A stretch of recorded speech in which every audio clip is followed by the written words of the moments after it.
Welcome to the Alouettes Flightdeck, the podcast dedicated to Montreal Alouettes football. I'm Cliffy D. You can find me on Twitter at Cliffy D. And I'm Tim Capper. You can also find me on Twitter at Repact. That's REPPACT. And this podcast is presented by our good friends over at SportBuff, where if you use the promo code FlightDeck-10 at checkout, you will save 10% off your entire order. So if you head over to sportbuffshop.com, use the code, and get your merch today. And don't forget, folks, the Alouettes Flightdeck is all over social media. Make sure you're following us on Twitter at AlouettesFLDeck. Head on over to Facebook, finding at facebook.com/AlouettesFlightDeckPod. You can find the Flight Deck on Instagram at Alouettes Flightdeck. And you can also check us out on YouTube. Make sure you do a search for Alouettes Flight Deck to find all of our episodes there, as well as our video debut of the Poutine helmet. Yes, sir. Yes, sir. And by the way, speaking of, we're now within 5 new subs of unlocking the reward for that Delta jacket. 5. All we need is 5. Hey, I'll go with 6. But we're within 5 of unlocking it and being able to help us get our custom URL.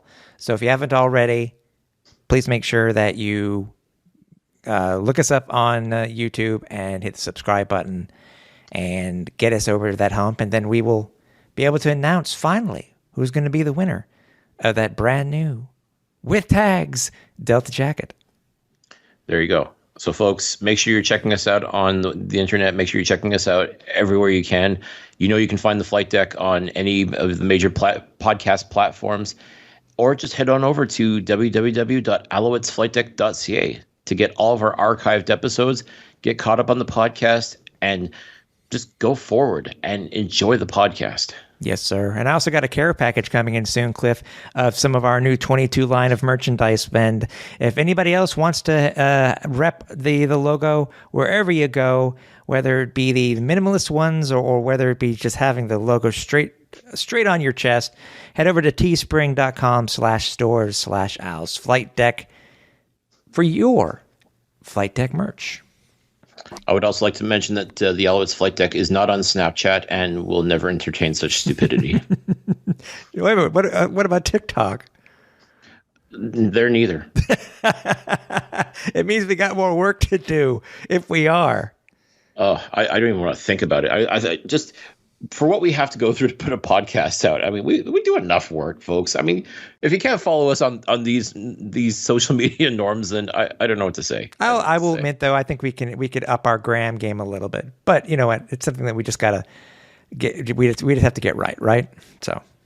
Well, that's it. And listen, we got started on it. I mean, we this past Thursday before the game, like that's pretty much how we went live. We went a little bit viral with the whole Poutine helmet. Yes, sir. To try and introduce everybody to it. You know, we wanted to get it out there, and like so we put it on YouTube now so that everybody can truly check it out. Mm-hmm. And again, folks, I do apologize for the kind of guerrilla type filming style. Like, it's a work in progress. We're trying to still figure this out. It worked. I was able to figure it out. Get us over on YouTube.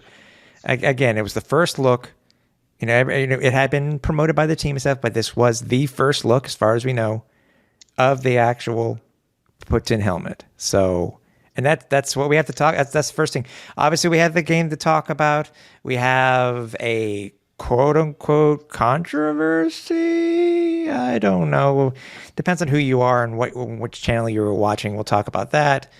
But there was a lot of cool stuff that at least we want to start the show with this week, Cliff. Where And we'll talk about the Poutine helmet itself. We got to talk about that first, right? Because I think that's really what got the most looks, the most hype, This thing was one of the biggest hyped things I can remember that the Owls doing in a long time, and I think it's fair to say, and I mentioned it, and I'll stop saying it, but it created a FOMO moment for all Alouettes fans, and actually fans across the country for the CFL who and the US too, who just wanted one of these very, very limited Poutine helmets. Yeah, in fact, like you've made it when you've got like ESPN and a lot of these other USA Today apparently also had talked about it as well. I mean, it got a lot of attention stateside. I mean, that was the thing. I mean, people were just like, "What is this?" Like, I mean, people know that Canadians and Poutine it goes hand in hand, but like now you're putting it in a football helmet. Oh my gosh! I mean, there was a lot of people that were just shocked and surprised and intrigued, if nothing else. Like, wow, this is a crazy idea. And kudos to the Alouettes. I mean, like we'll talk about the Poutine in depth, what we thought of it, and the whole concept. But I mean, as you said, they generated a FOMO moment. Yeah. They got people excited. Like people, they created a buzz that money cannot buy. I agree. Yeah, I agree. And I don't think I can remember the last time I was there when the gates opened at Percival Molson.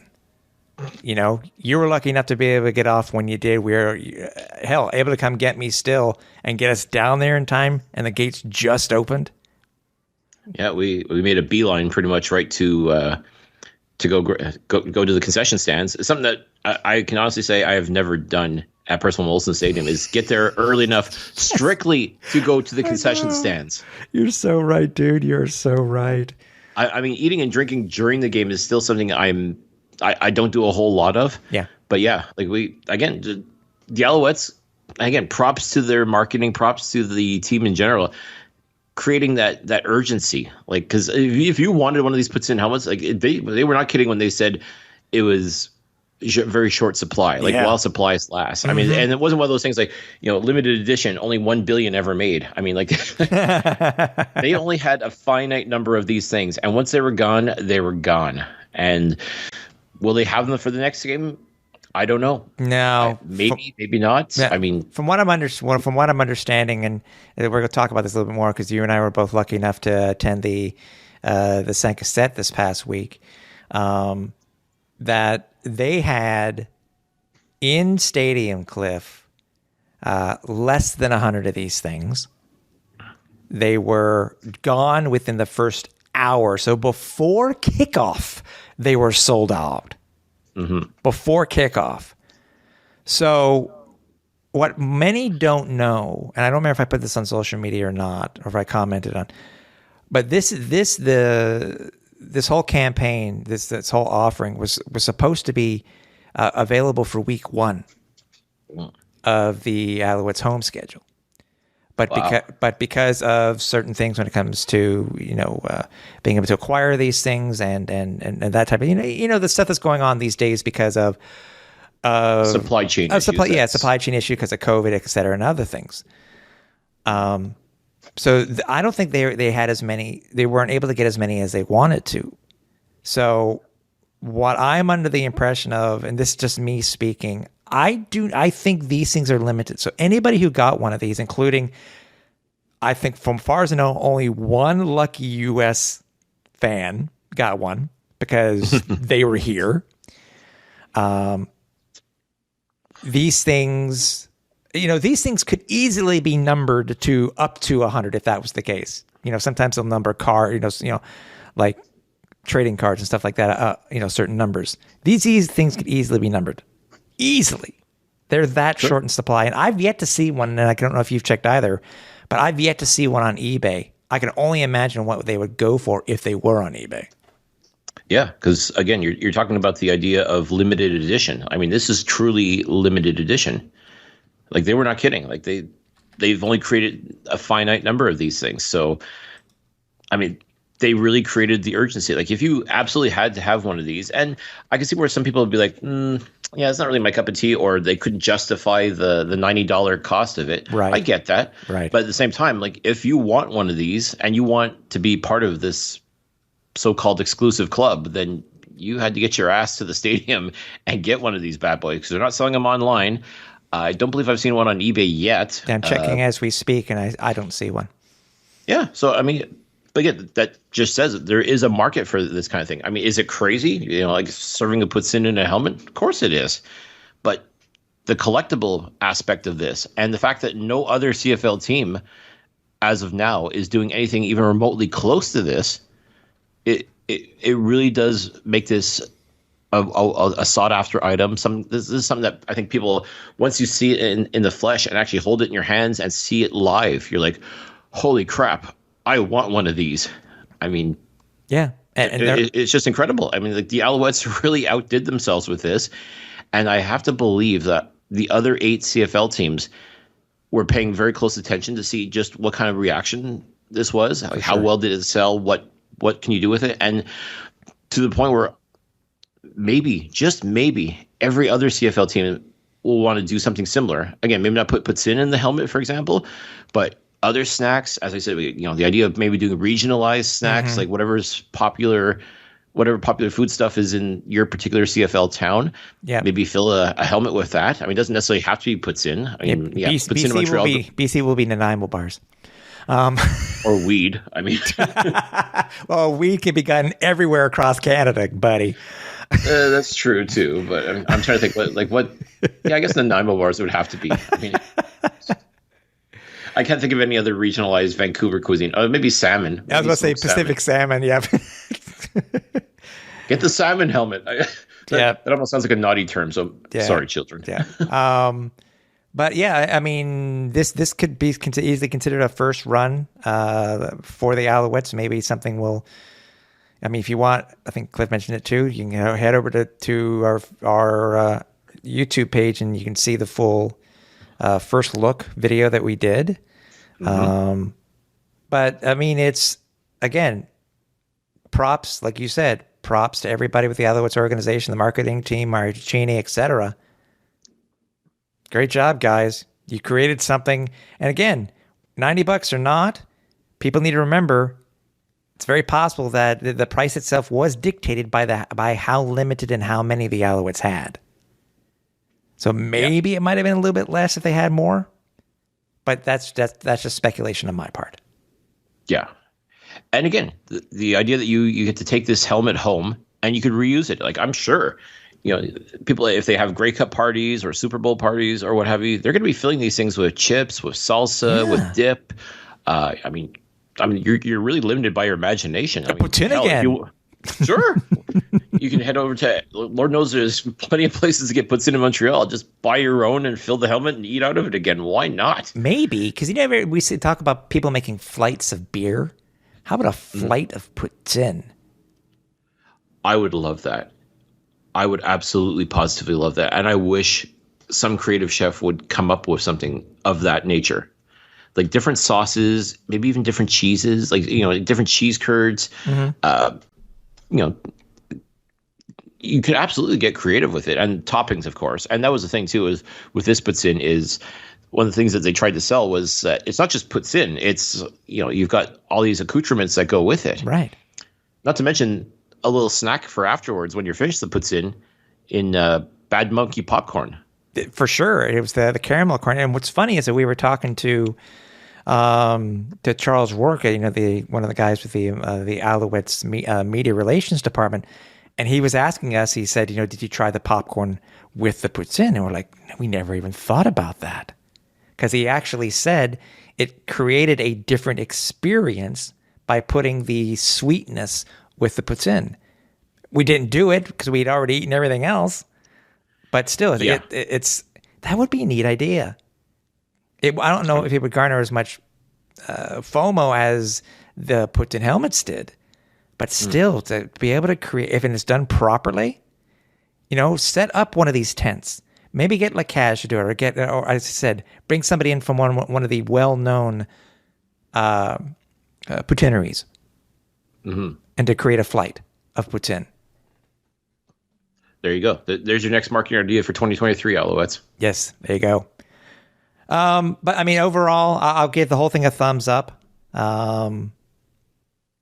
It's a great experience. I feel bad for some of our longtime friends and season ticket holders that didn't get it, but I understand that there were limitations on many things. So it's I'm waiting to see. Like I said, we'll see how long it takes for the very first one, if it does show up on eBay or on Facebook Marketplace.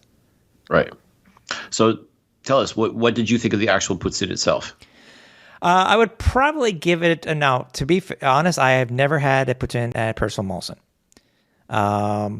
I've had it in other places in Montreal. And you know what's funny? I find the best quote-unquote fast food poutine, to me, is over at La Belle Province.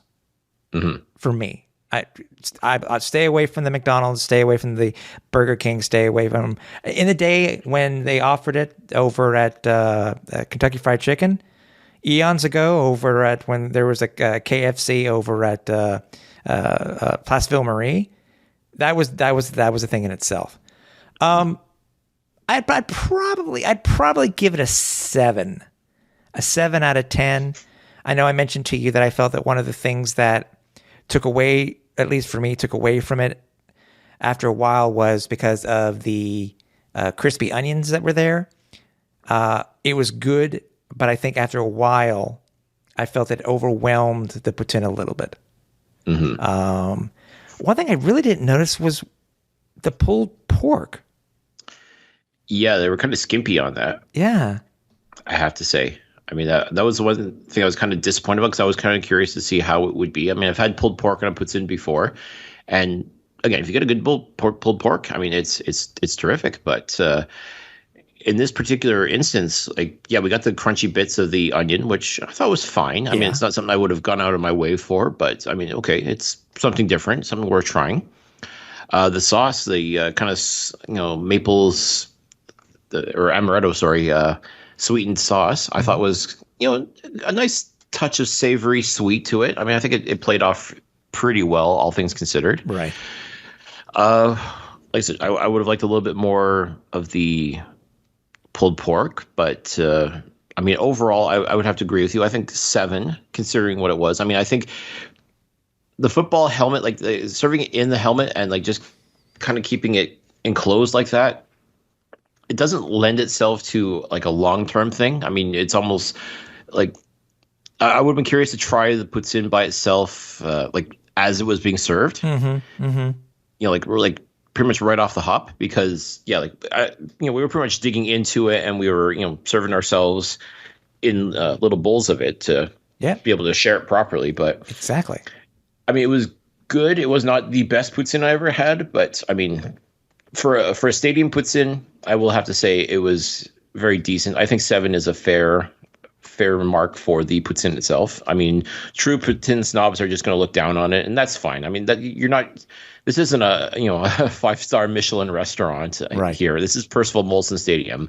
You're being served poutine in a freaking helmet. I mean, what do you want really? Like you're not looking for haute cuisine right here. Yeah, I mean, this is food you're just going to shovel into your mouth and get ready for the game to start. Kind of thing. Exactly. And by the way, props to the concession stands who allowed us to have such a way where it wasn't a communal serving for everybody, where we had enough forks and enough plates that we were able to share it with others. So again, everything was done properly when it came to the concession stand. So nothing but props to them too. Yeah, mind you, on social media, there were a couple of folks that were crushing those all by themselves. And hey, if you can do it, more power to you. Mm-hmm. But you and I were pretty well stuffed afterwards. Oh, no kidding. We put a pretty healthy dent in it. I think we did share a bowl of it, so to speak, with one of our seatmates. But I mean, it's a lot of food, folks. I mean, let's not kid ourselves. It was. What were your Go ahead. No, go ahead. I was going to say, like, overall, as I said, it's, not the best poutine in the world, but I mean, for this experience, for the whole cachet, if you will, of having poutine out of a football helmet, it was pretty cool. And overall, I would say it was a job well done. I mean, like, you can nitpick on certain things about the actual poutine itself and the presentation, so on and so forth. But you know what? They're trying something out, see if it works. Yeah. And at the end of the day, they sold a lot of helmets. So exactly. If nothing else, they managed to create a buzz that money cannot buy. No, agreed. And get people talking, which you cannot beat that as far as advertisement goes. As far as trying to entice people to come to the next Alouettes game, because if they don't have the poutine helmet, what could they be coming out with next? And that could be part of the excitement, part of the intrigue. And like, yeah, I gotta go. I gotta go to the next football game simply because if that's what they're doing this game, what are they doing next game? could they be doing something different? Who knows? Only one way to find out, and that's go to the game. Exactly. And by the way, did you see the reactions before we talk about a little bit more of the news of the week? Did you see the reactions for each of the broadcast partners for TSN and for RDS? How the RDS crew did it so much better than the TSN guys did. The TSN guys didn't even touch it on TV. I was like, what? What? I guess maybe because they want fast food, or they don't like Poutine, or they don't like the idea of it. Because each of the broadcast crews were given was each given a helmet. Right. The RDS one, I don't know who it was. I don't know if you saw it, Cliff. Yeah, it was Bruno Happel, former Alouettes player. He was... You were just shoveling it. Get the dude a shovel, because it was hilarious. Yeah, he was just, crushing that thing like there was no tomorrow. Yeah. And hilarious. Yeah, I'll give them what a else 10. do you say? I'll give them a 10 out of 10 on that one. But yeah, the TSN crew, I'm sorry, guys. I got to give you a 4, because at least try it. Yeah. Humor the fans. Exactly. Let them know. Not to mention too, just the scarcity of these helmets. Okay, I have no doubt they, obviously pawned it off on somebody else. But I mean, come on, you're being given a free helmet to partake in this, craziness. Have some fun with it. Why not? I mean, yeah, RDS, they jumped into it. They got it. They understood that, this is part of trying to sell something, trying to make, magic happen at Percival Molson Stadium. So yeah, props to them. I mean, it was just hilarious to watch Happel just he was like you said, he was shoveling it in. It was crazy. Just like he was a starving man being given his first meal in weeks. It was funny. It was hilarious. It was funny. You got a chance to go to your second in a row just by how the luck of the draw went, and I was invited to also to the Alouettes 5 set this past week, which was held over at the La Cage over on DeCarry, over in our Rue de Jockey. I for my first, other than being in Percival Molson for the games, this was kind of pretty cool. Being there, seeing Mara Ticini was there, and Joey Alfieri, Chandler Worthy, Ted Philpott. Who am I forgetting? I know I'm forgetting somebody. Christophe Normand was there. Yeah. And oh gosh, I'm blanking here. We should know too. So bad. Who? I heard about Ella. Our God, this is terrible. We've had to hurt you on the show. I'm sorry, pal. It's actually he was the first one we went and said hello to. So. Yeah, but it was fun because it literally is, as they said, the Sanka set was being paid for by the team. They offered beer and seemed to be more than one. If you wanted more than one, you could have more than one because the ownership there did an amazing job. I don't know the manager's name, but he was doing an amazing job. Wings, nachos, cider. So obviously Tim Capper was happy. And I one of the thing I joked to you about right after is I saw them paying the tab near the end, and I really wanted to go and ask. So what was the damage? and I always say, if you have to ask, you can't afford it. Yeah.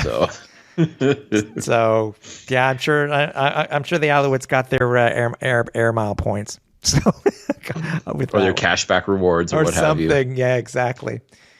Yeah, no, it was great. I mean, like I said, folks, if again in Quebec, happy hour is called 5 7, so from 5 p.m. to 7 p.m. So it's a chance for the fans, season ticket holders, to meet with players, meet with the officials of the team, and just kick back, have a beer, or what have you, and just relax, shoot the breeze. It's just a chance to really get in touch with your players and get to know them. And exactly, it was great. It was a very relaxed atmosphere as always. Guys were just sitting talking about a lot of things. And the one thing that really came across more than anything else, regardless of who we spoke with, just still the positivity, still despite everything that's going on, is the fact that this team still very much believes in itself. There's no division in the locker room. There's no any sort of discord or anything like that. Obviously there's frustration. Obviously this is not where they expected to be. And as we've talked about it and they've talked about it too. A couple bounces here and there. This team could easily be much better than their 2-6 record indicates, but it is what it is. I think they realize that too, and they know that there's still a lot of time, but at the same time, you've got to start winning, and it starts with one. It just starts with one. If somehow the main focus, they really think that they can beat Winnipeg this week. They really believe, like based on how they played last Thursday against the Blue Bombers, like they feel like they can hang with this team and truly should have gotten the win. So their mindset clearly is we can beat these guys. Like, if it comes down to it, we can beat these guys. It's just we got to stop beating ourselves. Yeah, like, that was the one thing that I said. Like your toughest opponent right now, guys, is the Montreal Alouettes. If you can find a way to play your opponent and stop playing the Montreal Alouettes, you're going to win a lot more football games. Yeah, they all agreed. Everybody we spoke to agreed with no reservation, at all. Also, they had giveaways too. They gave away a couple of signed jerseys. So, fans, Alouette season ticket holders, if you get the chance and you see that email, by the way, even before you get the email, because I was able to, I went into my ticket portal and saw it before I got the official invite. Go into your ticket portal, check, especially when it'll be. Remember, they're after every home game. Yeah, the Monday after every home game. Yeah, the Monday after every home game. I don't know how they're going to do the Thanksgiving Day game, but they'll figure that out, I'm sure. I'm sure they will. But take advantage of it. It's well worth the time. And are they going to be holding it in the same place each week? We don't know yet, but it was a great venue for them to hold it at. And take advantage of it, and it's do something you've never done before. Absolutely. And once again, hats off to the Alouettes for this initiative. I think it's a fantastic way to really reach out to your season ticket holders, a nice way to reward them for their loyalty. Mm-hmm. I mean, like, and whether you're a 20 plus year season ticket holder like Tim or just a couple of years like myself, I mean, it really was luck of the draw as far as who all gets invited. So, I mean, if you get that opportunity, folks, if you get that golden ticket, by all means, take advantage of it. I mean, it's a great way to go and meet some of your players, meet the people behind this team as well. Because what better way to really, if you've got questions, concerns about how things are with the team, whether it's on or off the field, this is a great opportunity to do it. Like, just address, those concerns of yours will be addressed. At least make your voice heard, if nothing else. If you're not happy with certain things, you can talk to, the president of the football team and explain to him why you're not happy with this or why you think this is a great idea. If you're concerned or whatnot about players, like, they're right there in person. You walk right up to them, let them know what's up, and they want to hear from you. They love the feedback. They want to know what's going on. Mm-hmm. They want to know things from your perspective as well, because they deal with things on the football field. They want to know what the other perspective is. They really do. That was the one impression I got above all else, is that they were truly interested in what we had to say. And we'll always be honest. We'll always be fair about how we view things. And folks, I think you'll come away really impressed with just how these events go. And it just makes for a very welcoming and informative evening as well. Yeah. Because you go there and you have a cocktail or two and get to chat with people. But really, like, if you really want to know how things are working within the team itself, what better opportunity to do so than at an event like this? Exactly. So again, make sure you check your ticket portal and go from there. Other quick news that we learned this week, and just real quick, is that I actually did learn from the Alouettes PR director, Chuck Rook, that the team has actually stopped producing media guides, physical or digital. So the last version that is going to be available to anybody currently is the 2019 version, that is the digital version that is on their website. I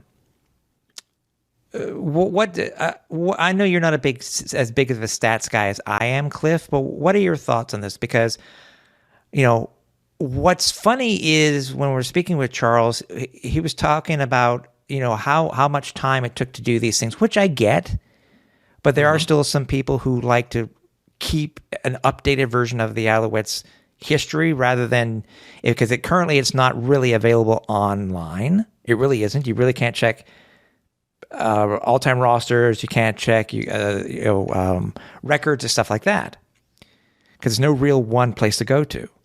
But what an interesting comment for him was he was talking about having either pocket schedules or a magnet schedule available for fans. He would love to see that return. That was surprising to hear that, considering that the team hasn't had that and real tickets in years and stuff like that. But I mean, it's what was for you? Is it really a big thing in your mind when hearing about that they're not going to be producing media guides anymore?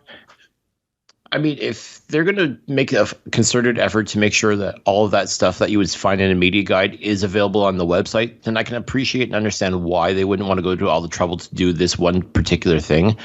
I mean, it's kind of gone in the way of the dodo bird as far as that, along with like actual physical tickets plus I hate that pocket schedules. I mean, like I said, we could appreciate those things, but at the same time, I understand why these things are just they're not being produced anymore, and I get why. And you can blame COVID, you can blame technology, you can blame all sorts of things as to why these things are. But I mean, I think it's just a matter of the times that are changing, and it's all well and good. If you're not going to do a media guide, then you better make sure your website has all of that information available, 100%. like readily available too. Like you shouldn't have to go on a great search and clicking on a whole bunch of links just to try and find information. Like it should be almost instantaneous. Like you should be able to find out stats on the Alouettes, like all-time stats, anything like that, with just 1 or 2 clicks, and boom, there's your info. If you can do that, then yeah. Other than following me on Twitter. Well, I mean, and if you're not following Tim, if you're looking for Alouette stats, you're not following Tim, then you folks are just you're wasting your time, quite frankly. Get on that. But again, if you're not going to do a media guide, fine. I get why, because yes, I imagine it's a very arduous task, and sometimes too, like you put together a media guide and it's almost, by the time the season gets underway, it's already out of date. So if you're deciding instead you want to put all your stats, your records, all that jazz, you want to put it all strictly on the website, fine. That makes sense, but make sure it's up to date. Make sure as records change, as transactions are done, make sure everything like that, it's got to be up to date.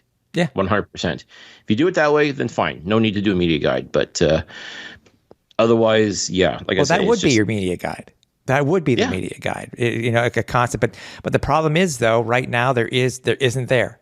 It isn't there. Right now, as far as I know, I think only the Stamps have an online digital version of the what I would consider a real media guide.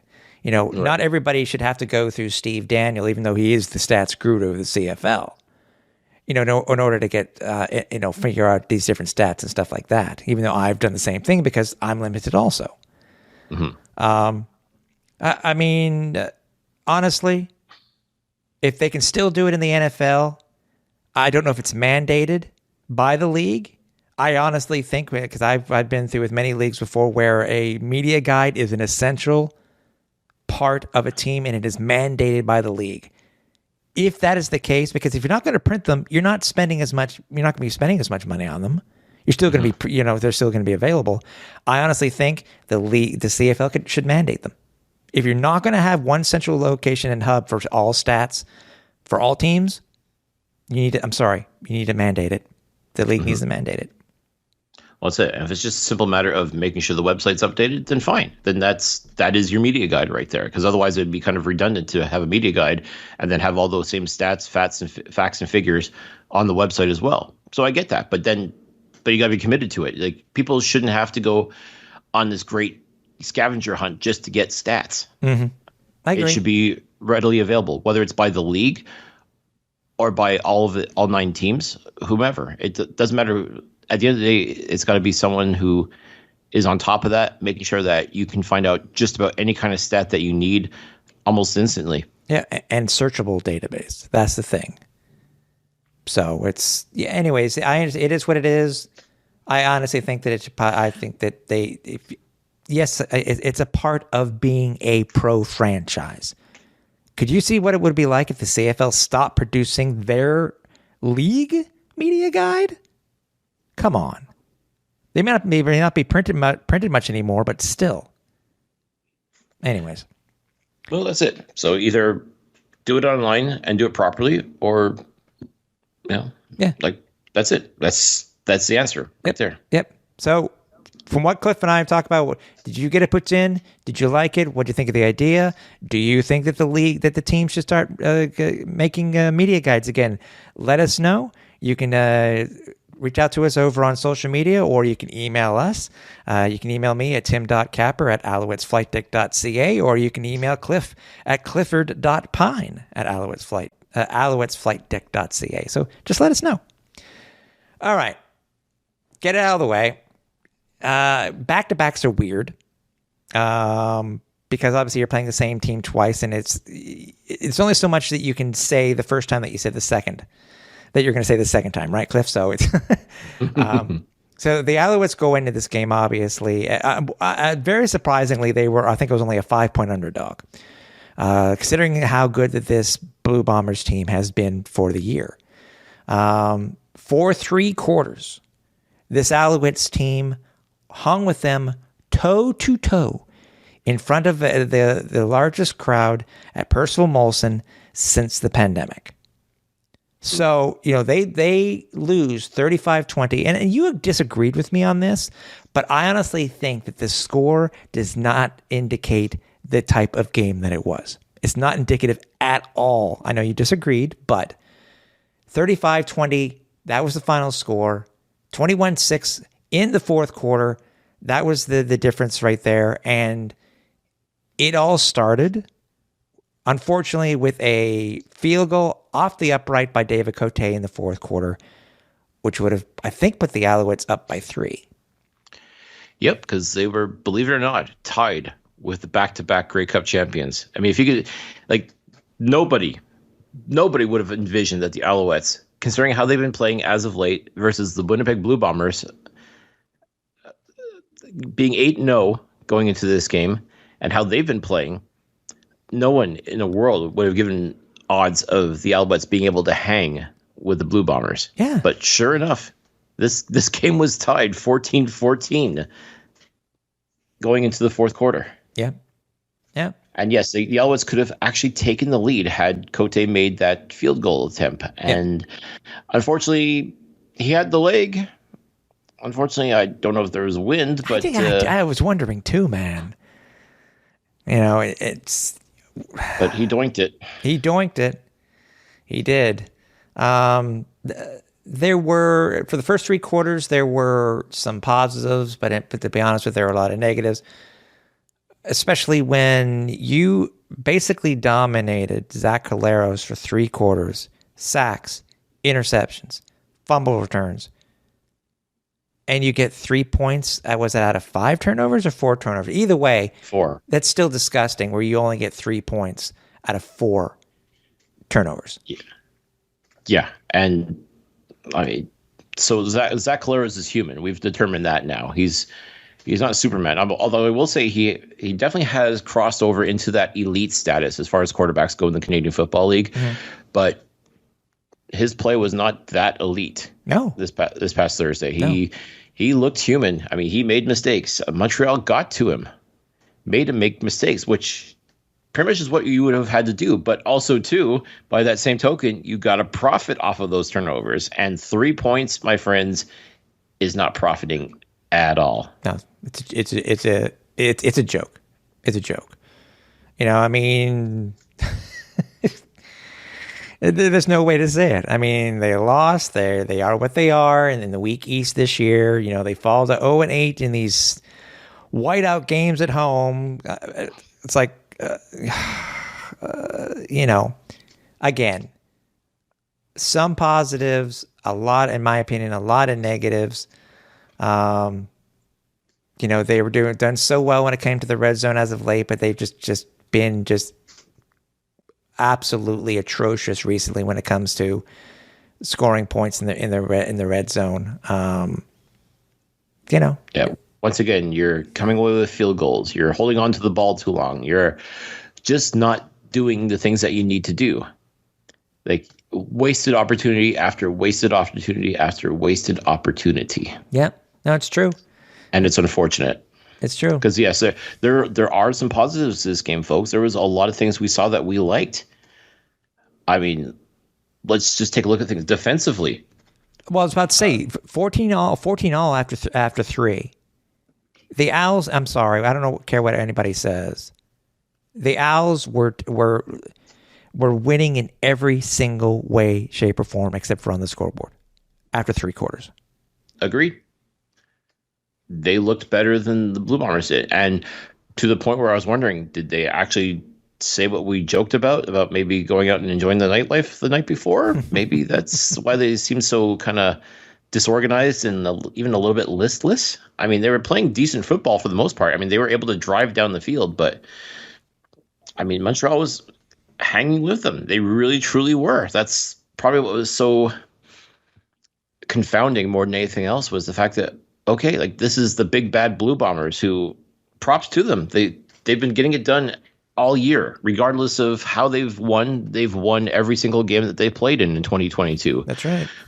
And people were expecting this to be a blowout. Like, people were expecting the Bombers to just walk all over the Alouettes, considering how things have been for them over the past couple of weeks. But Montreal truly, truly hung with them. And it was incredible to see. I mean, it defensively, as I said, like, guys that we were very harsh on were involved in the turnover game. Yeah. Wesley Sutton, yeah. Marc-Antoine Dequoy. What a the interception and those both of those interceptions, man. Woo.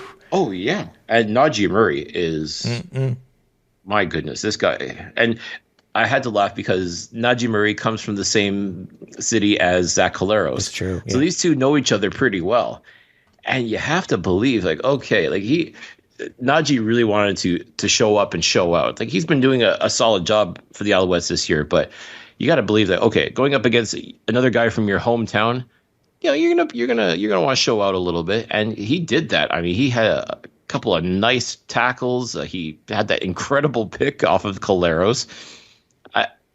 It's just unfortunate that despite all that, Montreal still just couldn't capitalize on these things.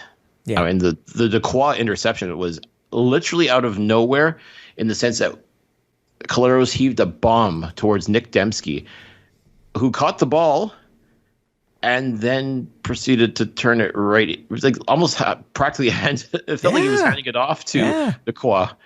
I like, wait, what? Because it was right in front of us too. Like, we expected, okay, this is a touchdown. Like, wait, what? Yeah. How does Dequoy have the ball? I know. Okay, turnover. It's almost like it went through his hands, so to speak. But it was, that's it. That was one of the few. That was one of the few positives within the game itself. I mean, even something we've not seen very much this year. We actually had a trick play, including with Eugene Lewis. He didn't. Oh, yeah. He came close to completing the pass, but it was something different. Yeah. So unfortunate, because his QB rating was over 100, because I think he's only thrown 3 or 4 passes in his CFL career, but they've all been touchdowns or close. But they've all been completions for sure. Yeah.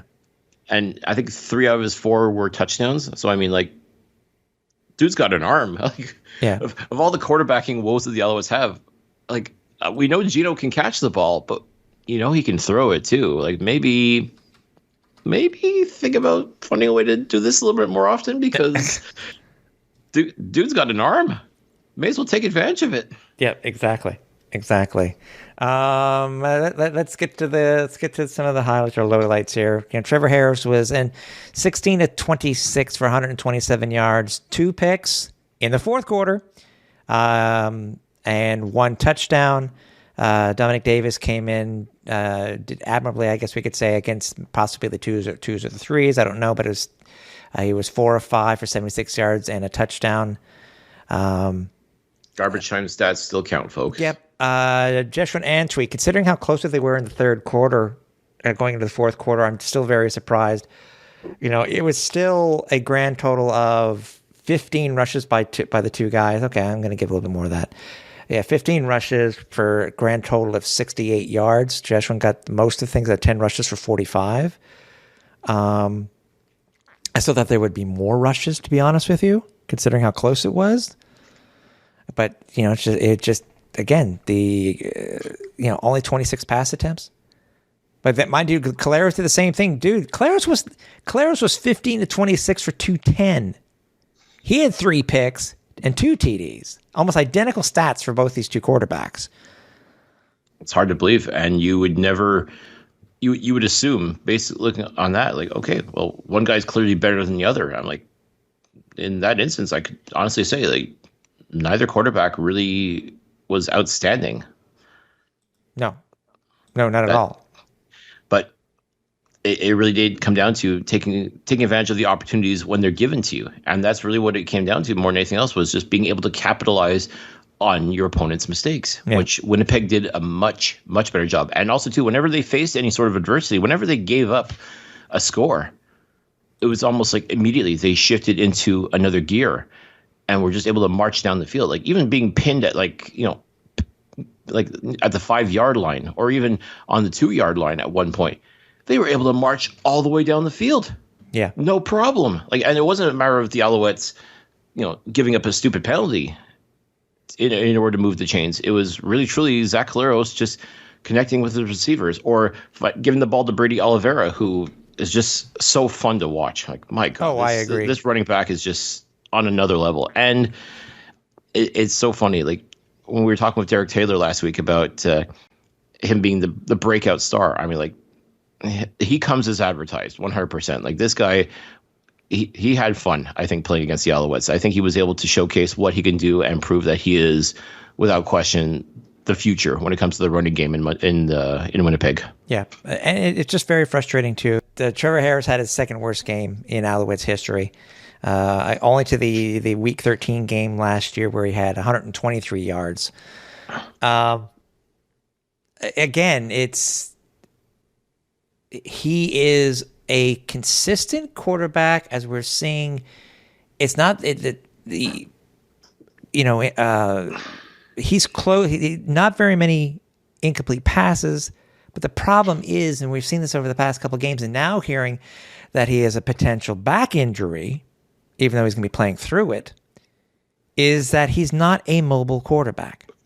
And a very good example of that, Cliff, was just for the very short time that Dominic Davis came in the game. 2 totally different quarterbacks when it came to how mobile you were. Absolutely. And it's something that the Owls need, is a mobile quarterback.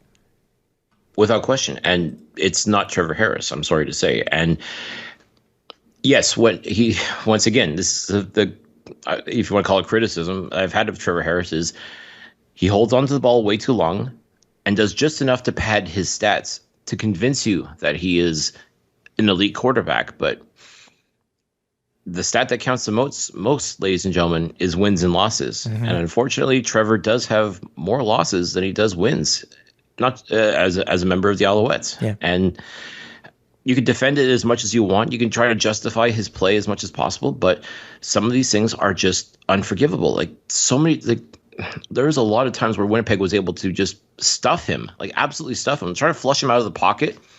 And I don't know what he's not seeing, or if its coverage was really that good that he just felt he couldn't. You know what? You're better off just throwing the ball away more than anything else. And I don't know if it was just a matter of being too scared to throw, because he also got picked. A couple of the throws that he made too were just ill-advised, shall we say. But that's football. It's going to happen to any quarterback. But truthfully, I'm just seeing the same stuff over and over again when it comes to Trevor Harris, when it comes to these glaring mistakes. Like, if you're holding on to the ball that long, like, something's got to be, you got to switch something up. Something's got to be done. Trevor's 3-7. Technically, again, 3-7 with an asterisk, should be 3-8 because when he was brought in for Vernon. Yes. So he's 3-7 officially. Something has to change. We need, and I think it was brought up in the media this week, is that, again, another great performance by Eugene Lewis, 123 yards and 9 receptions, 15 targets. That's the issue. And Danny Mack brought that up, is, if I'm not mistaken, at one point, Gino got 3 straight passes, I think. Mm-hmm. And everybody else, all of the wide receivers have have no more than 3. And the yardage is there's nothing. Reggie White was the second leading receiver on the team at 2 receptions for 33 yards. Everybody else was under 20. Yeah. And you've got weapons on this team. There's no question about that. Best example, Tyson Philpott. Thank you. That's where I was going to. Go for it. My God. Yeah. I mean, this guy is definitely making his case for Rookie of the Year. At least the Alouettes nominee for Rookie of the Year. Yep. I don't know about the rest of the East if anyone else would feel that way, but Tyson Philpott is that guy. Like, my goodness. And on all facets of the football too, when you think about it. I mean, he had himself a touchdown. Yep. His return game is outstanding. And even special teams tackle. He leveled this dude. Yeah. Like, one of Winnipeg's return, like, he rocked him. I mean, my God, we were talking about it with him at the San Cassette. Like, I'm like, dude, you killed him, man. You can see the smile on his face. Like, he was just so proud. Like, you could tell he loves playing football. He loves playing at this level. And he really wants to make his name heard. Like, I don't know if he and his twin brother Jalen, if they got some sort of friendly competition amongst themselves, they have to. I mean, they're both competitors, and they want to prove to each other, like, hey, I think I'm the better of the younger Philpotts. So, I mean, I haven't, we'll see what happens when it's all said and done. But the decision to go and trade up so that you're able to draft Tyson Philpott, I remember being shocked at first because, like, okay, I don't know if we need another national receiver, considering we have Hergy Mayala, Keon Julian Grant, and so forth. But my goodness, this has really turned out to be a master stroke to be able to go and get a Tyson Philpott, because he is only going to get better. That's the beautiful thing. He is only going to get better. Yeah. As this offense grows and improves, and they once they get things figured out, if you find a way to get this guy more reps and just get him more involved in the action, like, this is a guy that can really, truly break out. And the best is yet to come. That's the beautiful part, is he's just getting started in his CFL career. I know. And by the way, the hit was in the 3rd quarter against Janarian Grant. Yeah, and that guy is next to impossible to catch. But yeah, and by the way, Philpott just leveled him. And by the way, we don't know what happened. And, as everybody knows, Warren Newman was listed as the returner. Wasn't hurt. He wasn't hurt. He was placed back on the practice roster this week. It's just Philpott, I guess they wanted, because Philpott, as everybody knows, he's been doing some returning this year. Mm-hmm. And he's been very successful. Extremely successful, to the point where, as much as we've enjoyed what Chandler Worthy has done in the return game, he's banged up, so he's not going to be participating in it for the short term. But this is truly Tyson Philpott's opportunity to show what he can do. Yeah. And we've talked about this before, like, rookies in the CFL, you got to make your bones on the practice, or not the practice, but the special teams. Yes, sir. And whether it's tackling or defending or what have you. But I mean, if you're a returner, if you're able to return the ball to a great degree, it's only going to work in your favor, as far as I'm concerned. Yeah. And Tyson Philpott is proving, it's early still, and there's still a lot of ways to go, but in what he's done so far in Montreal, I mean, he is proving to be everything we thought he would be, and then some. Mm-hmm. And just a chip off the old block from his dad. I mean, we know what kind of player Corey Philpott was, and if Tyson and Jalen too, really, when you think about it, if, like, they know they want to try to be as good as he was, if not better. And Tyson, I can say right now, I mean, it's early still, but you see the makings of a very successful football player right there. And again, folks, the best, as far as I'm concerned, is yet to come. Yep.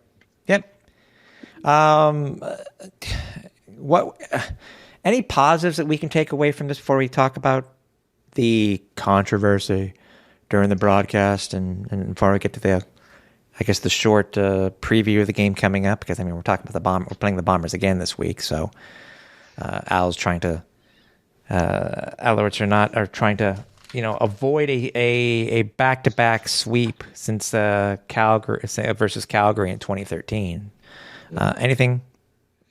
Anything else? I mean, you look at the receiving, you look at the yardage. I mean, the Blue Bombers, a lot of their stuff, even as many yards as they had, the Owls were in it for 3 quarters. And whether the kick off the uprights was the catalyst, it started the spiral for the Alouettes in the fourth quarter. But I mean, it's what do you take away other than what else we've already talked about? I mean, realistically, all this game showed was for the first 3 quarters, this team can hang with the back-to-back Grey Cup champions. I think if you can take nothing else away, regardless of what you think of what the Alouettes have done this year or haven't done this year, is the simple fact that this team can be competitive. This team can run with the big dogs, so to speak. It's just a matter now of putting it all together. As far as this team, you've talked about this numerous times. This team is consistently inconsistent. Yes, and they're versus Hamilton. Yeah, they're in that rut now too. Well, 2 weeks ago against Hamilton, they played 3 quarters of absolutely terrible football. The fourth quarter, they came alive and got it together. Last week, they played the first 3 quarters. Not great football, but decent competitive football. Like I said, they were able to hang with these guys. And then it just fell apart in the fourth quarter. So make up your mind. Are you a fourth quarter team or not? Are you a team that can score with punishing defense, or are you all offense, no defense? Like nothing about this team is consistent at all. No. Literally nothing other than not being able to close out games, not being able to get the W. That's the only thing they seem to be consistent about lately, is just finding ways to lose. And that's really what it comes down to, unfortunately. Good teams like the Blue Bombers find ways to win. And unfortunately, the Alouettes just find ways to lose. New creative ways to lose. And you just can't get a read on it. That's a really frustrating part. It's not like you can probably pinpoint the missed field goal as the catalyst if you want, but to me, I just think there's so many things throughout the game, little things that just sort of snowballed and became big things, and it just fell apart at the worst possible time. And Winnipeg, to their credit, was able to take advantage of it and just working their plan. They were just hanging in there, just kind of almost like playing rope-a-dope, just sort of, okay, let the Alouettes punch themselves out, and the minute they start to show that chink in the armor, you go after it. And that's exactly what they did. That's pretty much how they were able to walk out of Percival Molson with their 9th win of the season. Was they were able to take care of things. They were able to, whatever mistakes they made, they were able to recover from them and learn from them and do better as a result. Montreal, unfortunately, just hasn't been able to do that. They realize that they've made mistakes. They accept that they've made mistakes. But what have they done to correct them? And I think that's the key, is that they know they make mistakes, but they still haven't figured out how to stop making the mistakes or learn from them and find a way to get those wins, how to turn those little opportunities into eventual victories. Once they figure out how to do that, this team is definitely going to be fantastic. But until then, it just becomes a matter of what could have been. And that's the really unfortunate part. It was the penalties in the fourth quarter that led to the go-ahead touchdown for Winnipeg. I think it was also a they called it a piling on, but it wasn't a piling on. It was a pyramiding, which gave them the opportunity, including another penalty. There was the punt return by Grant, and once you saw it was like, it was like the parting of the Red Sea. That's exactly what it was. He just went right up. There was nobody there. Nobody. And then what you and I think, agreed upon is the giving up on that last touchdown. Yeah. It's just like, let them score type of thing. And pretty much. And then we have to talk about, because it's funny in a way, but then you had the clown show on the 2-point convert. Was the 2-point convert? Yeah, the Reggie White Jr. touchdown. Yeah, the last touchdown. So many penalties. I think it was go for the kick. Then no, because if you go for the 2 point, you have to continue going for the 2 point. Exactly. So yeah. They didn't get it, so there's a penalty. They replay it, interception, took it all the way to the house, but another penalty brought it back. I think they ended up, I think it was like 3 or 4 attempts before they finally got it.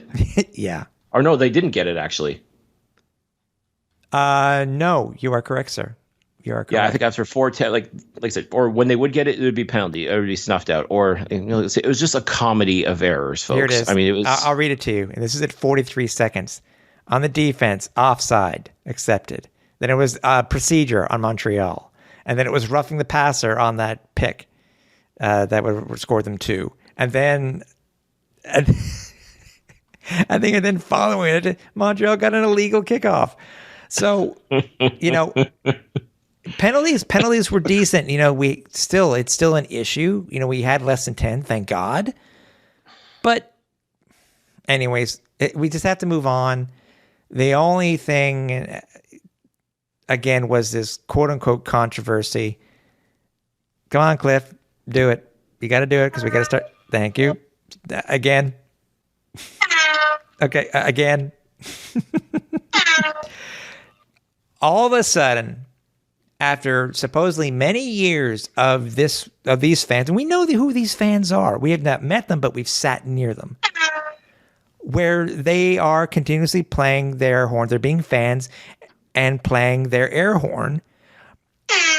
That kind of pissed people off during the actual broadcast because it was constantly being played during the broadcast or during the defense that, while Winnipeg was on offense. Yeah. It is placement of the microphones to get the crowd noise into the broadcast. People that I've spoken with that watch the game on RDS for the French broadcast, it wasn't as elevated as it was on TSN. So there just needs to be some sort of, everybody said something. The French broadcaster said something about it. We've had fans claim that they turned off the broadcast because of it. I don't buy that for a second. So I don't understand why people are so butthurt and in an uproar over this thing where these fans, again, it's got to be placement of some sort with the microphones because these fans have been there. I don't remember there being this much complaining when the last time that we sat near them for a game. That was a few Thanksgivings ago. So I just don't get it. I understand it's a part of it.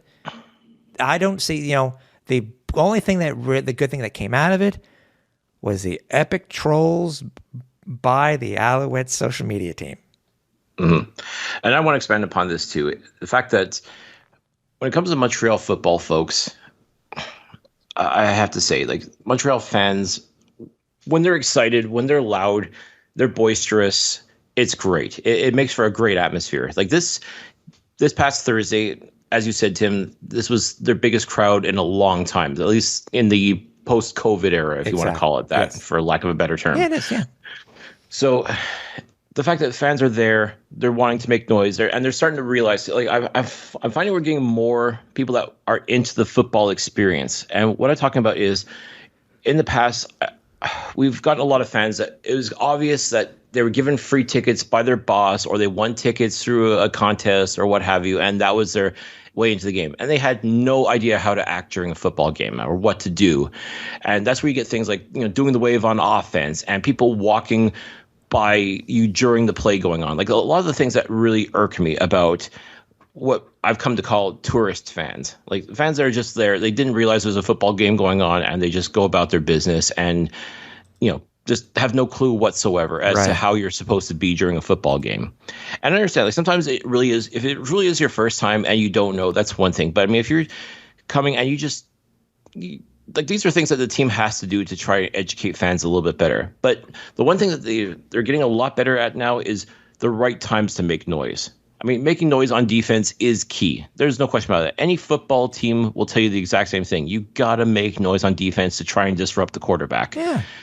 And that's what, whether it's clapping, cheering, or using these air horns. I mean, Is it a bit much? Maybe. I'm not going to lie. I think maybe it can be a bit much, but at the same time, this team is desperate to try and get fans interacting with this team and getting them interested and paying attention to the game. And part of that is when they tell you make some noise, you make some freaking noise. Yeah. I mean, I love the cowbells. I love whatever it takes to make as much noise as possible. Obviously, you can't bring in whistles, but because that's going to cause all kinds of headaches. Exactly. But when it comes to the air horns, and these two are not mechanical air horns, like they're not what do you call it, like filled with I want to say helium, but there's another gas that they use for them, like actual air, like actual real true air horns, like liquid nitrogen or something to that effect. Whatever is it. I think so. I mean, again, like these are like hand pumped air horns that are making those noises. And you know what? If you find that annoying, your complaint shouldn't be with the fans. Your complaint shouldn't be with the Alouettes, and to even a lesser degree, it shouldn't be with the CFL. TSN folks, they're the broadcasters. They're the ones that set up microphones throughout the stadium. Their producers, their director could have just as easily cut off the mic or moved it to another location where there are no air horns. So it wouldn't be as prevalent. You'd probably still hear them because a lot of the stuff you do hear on the TV broadcast. But if you're hearing the air horns a lot, that's a TSN problem. That's something that should be addressed with TSN. If you want to direct your anger towards someone, don't direct it towards the fans. They're trying their best to pay attention and participate in this game. Direct it at TSN because they're the broadcasters. They're the ones that set this up so that you hear those annoying quote-unquote air horns. As far as I'm concerned, I think whatever it takes to make noise, to get these people excited about football, you let them do it. And it's pretty clear the Alouettes, they were leaning into it as well online. Like their Twitter account was pretty much saying, "Hey, we like the horn," or jaw jacking with Winnipeg fans that were blubbering over this. Like, you know what? They're having fun with it. Sometimes it's good to be the heel, as they say. Yeah. And credit to the Alouettes. You know who the social media guy is. He's doing his best WWE heel impression, and I love it. I love the fact that he's leaning into it and going for it. It's like, and just, having fun with it. And that's the best part is you got to have fun with it. And really, truly, folks, if the horns bother you that much, if you can hear them on TV like that, you should be yelling at TSN. That's truly how I feel about it. And maybe it's because our section, Tim, does a great job, I find, of making noise and being involved in the game and doing the right things. Honestly, it was loud. You can hear the horns, but they weren't so loud and piercing that they were like, I want to say I didn't notice them, but I mean, you can hear them a bit, but no. Okay, but we do have people in our area that usually bring cowbells on the daily, which is fine. Sure. But it's true. I really didn't notice it until I actually listened to some of the broadcasts. I was like, yeah, it's noticeable. Sure. Is it worthy of turning it off? No. But, I guess it's just something, again, it just needs to be a modification of what TSN does with their crowd mics. And I really want to say, I truly don't believe, like people were saying, I will never watch an Alouettes game from Montreal again on TSN. Like, I don't believe that for a second. Like if you're a diehard CFL fan that watches every game, you're watching the games. Maybe you put it on mute. Maybe you'll watch or listen to the radio broadcast. I mean, yeah, give Sean Campbell some love. Absolutely. Sean Campbell, Marco Briette, listen to their broadcast on TSN 690. I'm pretty sure you didn't hear the horns there, but there's ways around this. But at the end, no matter what, folks, if you've got a problem with the air horns, trying to stop fans from engaging in this game isn't the way to go about it. Go bitch at TSN. They've got like a bunch of Twitter accounts. I'm sure they got emails. Write your angry emails to them. Tell them like, hey, we can hear these stupid horns. We don't want to hear horns on the broadcast. Move your damn mic. Cut the damn mic. Whatever it takes. I mean, really, truly, you're watching the game. So, I mean, the sound may not be necessarily important other than listening to whoever it is in the broadcast booth, drone on about whatever. I don't know. I don't care. Like I said, I'm at the game, so I don't even notice it. But yeah, regardless, that's where your any anger or displeasure you may have when it comes to this, that's where your complaint has to go. Not to the fans that are just trying to be a part of the action. Is it a bit much? That's debatable. I mean, making noise, like, again, personally, I definitely think you should be cheering, doing whatever it takes to make noise. You know what was more annoying, honestly? Remember the World Cup with the vuvuzelas? Yeah. That was more annoying. To me, that was turn off the TV worthy. Yeah, I remember those. And again, Montrealers too. They bring vuvuzelas to the game as well, and some of them just don't know how to use it properly. No, but I can't remember which one it was. It was Brazil or something like that. It was just a drone of vuvuzelas. It sounded like a hornet's nest. Yeah. And I said I get understand what people, but this was not it. This was not it. This is on TSN or RDS's placing of the mics.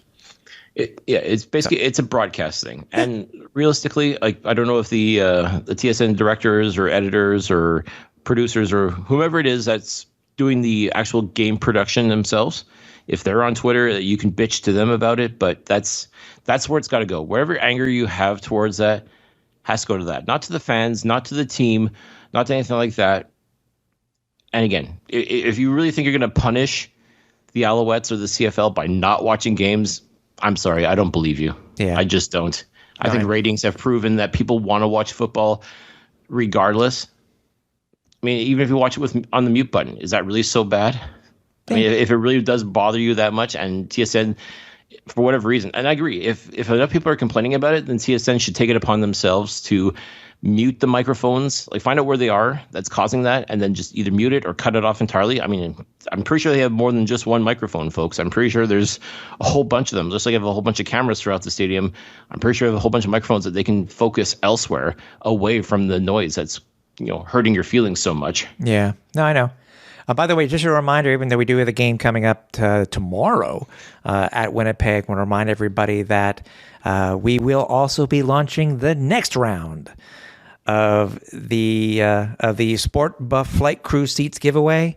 So stay tuned for our social medias to have a chance to win a pair of tickets to go see the Alouettes play Saturday afternoon football on August 20th. So stay tuned. I'm probably gonna extend the deadline by about a day, knowing that the game is not on a Thursday and it's on a Sunday. So stay tuned for all of our socials, and we will be launching that very, very shortly. Yeah, definitely. As soon as you see that link go up there, folks, and we'll definitely tweet about it, or we'll post it on our socials. Make sure you enter, because I'm telling you right now, the flight crew seats are outstanding. And what better way, especially to the next game, next home game is going to be a Saturday afternoon game. Yeah, baby. Yeah. By the way, Saturday. I'm putting this out, by the way. If you are from the US and you are genuinely trying to win these tickets, I need you to email me so that I know, because we usually will only keep these within, people within Canada, because it's really tough to give away tickets to people who are in the US that aren't going to be coming. But I would like to know. So I'm just putting it out there. It's still by random draw. It's done by the computer, so it's random draw. But at least let me know. DM me or email me and let me know that yes, you are thinking of coming to the game. Yeah, absolutely. Like, we want to encourage everybody to participate in this contest. And by that same token, though, if you're going to participate, make sure you can come to the game. I mean, if you're out in Vancouver and you win these tickets and you're not coming to the game, then you're kind of doing us a disservice. So please take that into consideration. Like, if you're truly planning to come to the game, if you win the tickets, then by all means, we'd love to have you, and we'd love you spreading the word and letting everybody know so that they can enter and try to win these awesome seats. But we really want to give them away, folks. And by give them away means someone goes and watches this game and uses it properly. So just please keep that in mind when you're entering the contest. Yeah. Or telling people about the contest as well for us. Yep. So the Alouettes go into this game as an 11-point underdog. It actually was worse when they first came out. These by the way, all these lines are by 5 dimes. this is a Winnipeg's been 10-0 before in their history. By the way, the stats came out this week by the league, but they have been 10-0 before in their history.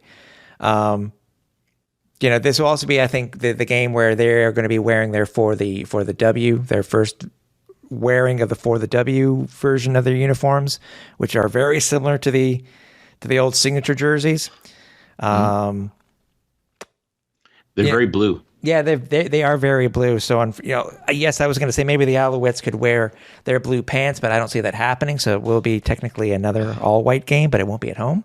But this is a place where the Alouettes have had good results and bad results. I'm sure everybody remembers that collapse a few years back. Cliff, I mean, it's tough talking about an opponent 2 weeks in a row. What do the Owls need to do to win this game and to avoid being swept in this back-to-back series? It really comes down to taking care of the ball on both sides. I mean, if you get it, if defensively, if you manage to get Winnipeg to turn the ball over, you got to take advantage of it. You cannot just walk away with 3 points like you did last week. You got to put actual honest goodness points on the board, and not just field goals or field goal as the case were. Yeah. I mean, Winnipeg, I don't think they've lost at home since 2019, if I'm not mistaken. I mean, they're so good at home. I mean, and they've got their fans, they don't need horns to make noise. I mean, it is one of the loudest, if not the loudest barn in the Canadian Football League. Yeah. And I know a lot of fans, I'm sure, that were pissed off that Montreal was able to hang with them and create this whole nonsense with the horns and everything. I think a lot of fans in Winnipeg are going to show up for this game, if only to try and drown out the team and try to prove that, hey, we can make lots of noise and we don't need air horns to do it. So, if that's your goal for the game, then good on you. But what Montreal has to do, if they want to have any hope in hell of winning this game, is all these little things that we've been talking to these guys about, like all the little things that you have to do, and stop playing against yourself. It's bad enough you're playing the Winnipeg Blue Bombers, who have yet to taste defeat this year. Instead of trying to try focusing on beating the Blue Bombers and not the Blue Bombers and the Alouettes, because there are so many mistakes being made, so many little things that are being done that are just, quite frankly, unacceptable. Like, stop beating yourselves. I think that's really all it comes down to, is just taking care of the fundamentals, doing the right things. I mean, I've been saying this every week now. I feel like a broken record, but Trevor Harris really does have to play the game of his life. Like, he's got to play so much better than he has been. And I'm sure he's having outstanding practice days when he does play. I'm sure he's looking amazing in practice, to the point where there's no question that he's a starter even when he's banged up. Which is a huge issue this week, which I'll talk about in a couple of minutes. Right. But it just seems like as soon as it's game time, as soon as the lights come on, like, we're just not seeing this Trevor Harris that everybody's talking about. And I'm trying to be as positive as possible about it, but once again, we're seeing him pad his own stats and put together some numbers that look good on paper, but we're still not seeing that. That we're not seeing what we need to see, and that's touchdowns. We're not seeing points being put on the board. We're just seeing a lot of holding on to the ball too much, a lot of questionable decision making, getting away from the running game. So many things that just make absolutely no sense. I mean, this team has to find a way to win. Simply put, if they want to even entertain the notion of getting out of Winnipeg with a W and somehow finding a way to hand them their first loss of the season, there are so many things that have to fall into place, really. And one of the things that kind of concerns me now is that Greg Ellingson is back in the lineup for Winnipeg, and that guy is a DPI machine. Like, he will draw. Like, if you thought Kenny Lawler was amazing when it came to drawing defensive pass interference penalties, wait till you see Greg Ellingson at work, folks. And the way the secondary has been, like, they've been so suspect when it comes to, the referees watching them and not scared to throw the laundry at them. That's the thing that worries me more than anything else. Is I'm expecting to see the secondary really get tested, and I sincerely hope they find a way to stay disciplined. They find a way to play hard, play the ball, but just no more tugging of jerseys, no more hands on hands, no more, none of that. Like, just play the football that we expect out of you and just keep the penalties down. I think if you can do that, like, you've proven that you can hang with this football team. It's just now you got to really start taking care of the little things and just making it happen, really, more than anything else. I agree. The Alouettes they're 3-7 in their last 10 games in Winnipeg, and have lost the last 4. It all started with that, with the collapse in 2017. 12 points, dropping a 12-point lead with 65 seconds or whatever it was left. A minute 40. Yeah. This team needs to play 60 minutes. This team showed that they can hang with them for 3 quarters.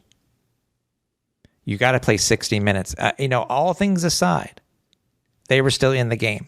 You got to take advantage of turnovers when you have the chance. You got to score any type of points when you get a turnover, if possible. You can't go 4 turnovers and only score 3 points. That's ludicrous.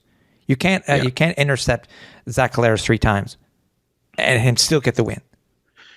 And that's just it. You've proven that this guy is human. You've proven that this team is beatable. But not. They're still not beaten. But I mean, if you work your plan like you have been consistently for 60 minutes, this team is going to lose a game eventually. But I mean, that's really what it comes down to. No, because obviously the odds are extremely stacked against the Alouettes. Yeah, and I'm still saying, like, I don't think they're going to get this win.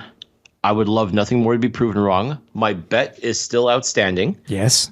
It's still there. If somehow, some way, the Alouettes manage to walk out of IG Field with the W, I definitely will be making that charitable donation to the Alouettes Foundation in Gary Stern's name. 100%.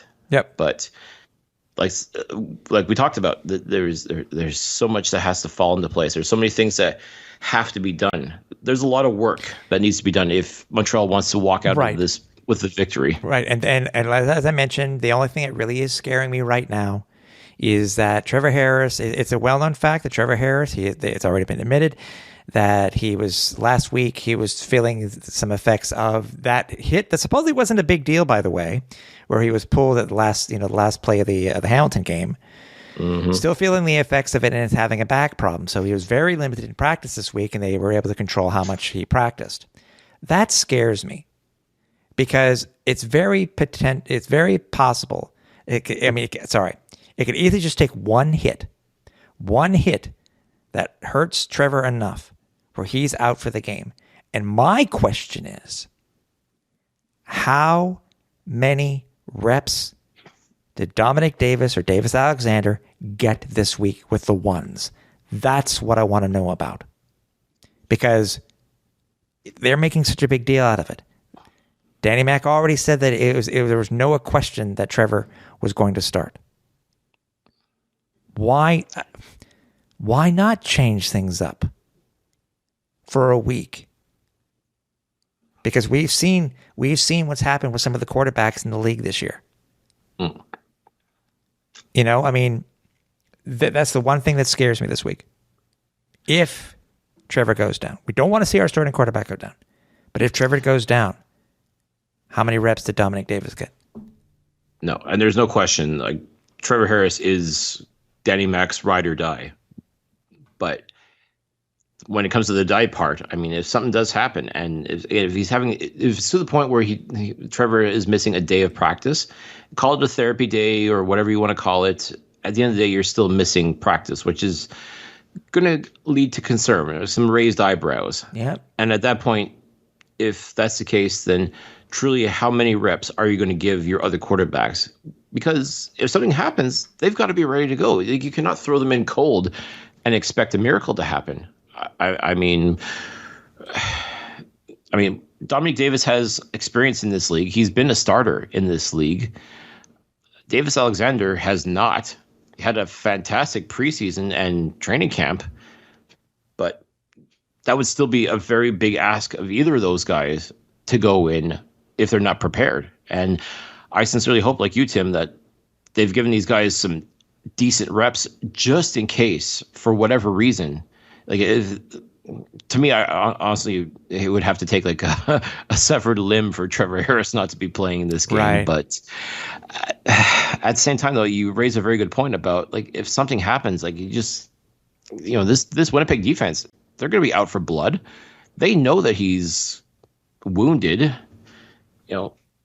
and why put it out there again? I understand why put it. I understand you have to disclose this stuff, but man, it just seemed that it was. It's not necessarily that it's a quote unquote big deal. It was brought up in post game, and sorry, in post practice, scrums. Right. So, yeah, you could have just said, okay, therapy day, and left it at that. Like, just kind of. Isn't Montreal supposed to be the cone of silence? We'll see. We'll see what we'll see what happens. Well, that's Don Matthews. But yeah, we're hoping for the best. The Owls need to get back off the snide again. They're like the past couple of years. They're going through a stage where they are in a rut where they're winning. They're in a 1-2 pattern, winning 1, losing 2. Let's stop it. Let's continue. Let's continue with the pattern. Let's get this win. Let's shock the CFL and show what type of team this Alouettes franchise is. If nothing else, as we saw with the fellas that we were chatting with on Monday, like, the confidence is there. Like, they feel that they can win. They feel that if they just do everything they're supposed to do, like, if things are supposed to go as they prepare for, not only are they going to hang with these guys, but they could get the win. Like, that's really their belief, is that we can beat these Blue Bombers. And I love that they have that. I love that confidence. I love that they believe in themselves that much. And it seems to be throughout, like, the entire locker room seems to be on board. Like, there's definitely the cohesiveness that we've come to expect from these Alouettes. Like, these guys are working towards the goal of turning things around. Like, they realize that, especially with a weakened Eastern Division, I mean, it looks. I'm fairly confident, now at this point, that the top 2 teams are going to make the playoffs in the East, and that's it. So you got to find a way to be one of those 2 teams, by hook or by crook, and you got to win. You really got to win. I mean, I know it's asking a lot because it's the Winnipeg Blue Bombers and they're so good and so on and so forth. But I mean, but you can win on any day. I think any team can win on any day. I think that's what, as Alouette fans, that's all you got to hope. Again, just play 60 minutes. That's all we want them. All I want you guys to do is to play a full 60 minutes. It's really what it comes down to is you got to play, like, as I said, consistently inconsistent is what the Alouettes are. You got to break that cycle. You got to find somehow, some way. You've got to break out of that pattern. Yeah.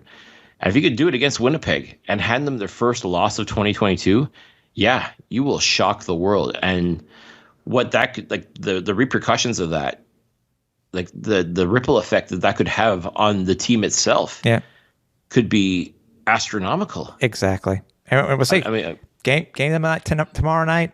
I remember which ESPN, but RDS, TSN, radios across the league. And by the way, just to end it on a good note, Cliff, congratulations on making your TSN debut.